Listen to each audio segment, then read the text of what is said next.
Pascal Praud dénonce l'abandon des musées. La sécurisation n'est plus une priorité. C'est un véritable séisme national, un coup de tonnerre qui a brisé le calme du dimanche matin. Le vol spectaculaire survenu au cœur même du musée du Louvre continue de hanter l'Hexagone, laissant derrière lui une vague d'incrédulité et de fureur. La France entière s'interroge, horrifiée.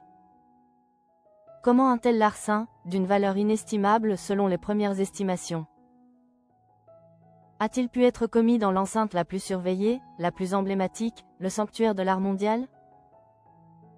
Ce drame, bien au-delà du simple fait divers, relance avec une urgence brûlante le débat sur la protection défaillante de notre patrimoine national. Ce lundi 20 octobre 2025, sur le plateau de l'Heure des pros, l'indignation a atteint des sommets. Pascal Praud, voix d'une partie de la France exaspérée, s'est montré particulièrement vindicatif. Pour le journaliste de CNews, cette affaire n'est pas un accident isolé, mais le symptôme le plus visible et le plus douloureux des failles structurelles d'un système étatique à bout de souffle. Dans son éditorial du jour, Praud a lancé un verdict implacable. Dans un pays qui n'a plus un centime, la sécurisation des musées n'est plus une priorité. Ce constat amer résonne comme un hurlement dans le paysage médiatique, un cri d'alarme qui ne souffre aucune nuance. Pour celui qui dénonce sans relâche la gestion des fonds publics, ce vol est la conséquence directe d'un désengagement progressif et dramatique de l'État envers l'âme du pays. En soulignant le manque criant de moyens alloués à la culture et à la sécurité du patrimoine, Pascal Praud met en lumière une réalité terrifiante: la protection des trésors français serait-elle devenue une variable des ajustements budgétaires? L'idée que l'héritage, ce qui nous définit collectivement, puisse être sacrifié par l'austérité est pour lui une trahison intolérable. Le parallèle douloureux, du chef-d'œuvre volé aux valeurs assassinées. Mais l'onde de choc émotionnel ne s'est pas arrêtée là. Le même jour, la chroniqueuse Rachel Kahn a apporté une réflexion d'une puissance symbolique rare. L'écrivaine et juriste a réagi avec une émotion palpable aux images du Louvre, rappelant l'importance spirituelle et historique de ce lieu. Elle a lié la profanation du musée à une problématique beaucoup plus vaste et sombre, celle de l'érosion des valeurs et du sacrifice de la transmission.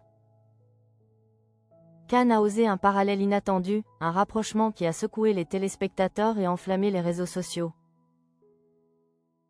En reliant le vol d'un bien matériel précieux à la perte la plus irréparable.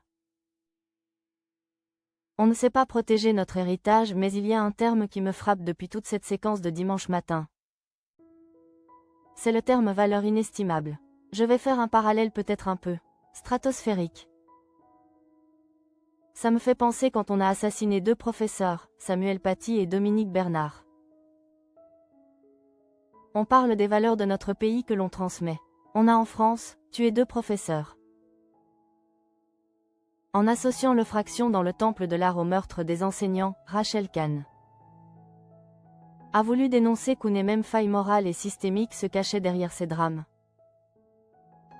Malgré leur nature différente, elle pointe du doigt une même perte, celle de ce que la France a de plus précieux à transmettre, son héritage culturel et son héritage moral et éducatif. Entre la colère froide et la désillusion de Pascal Praud, qui dénonce l'abandon budgétaire, et la réflexion brûlante de Rachel Kahn sur l'érosion des valeurs et l'effondrement moral, l'édito a trouvé un écho retentissant. En quelques mots d'une intensité rare, le journaliste a cristallisé la peur collective, que la protection du patrimoine, sacré et inestimable, ne soit plus qu'une illusion dans une république où les budgets se resserrent jusqu'à la rupture. Le vol au Louvre est ainsi transformé, sous le feu de l'indignation, en un véritable diagnostic national. Une blessure ouverte révélant l'état d'une nation prise entre son histoire glorieuse et ses défaillances contemporaines.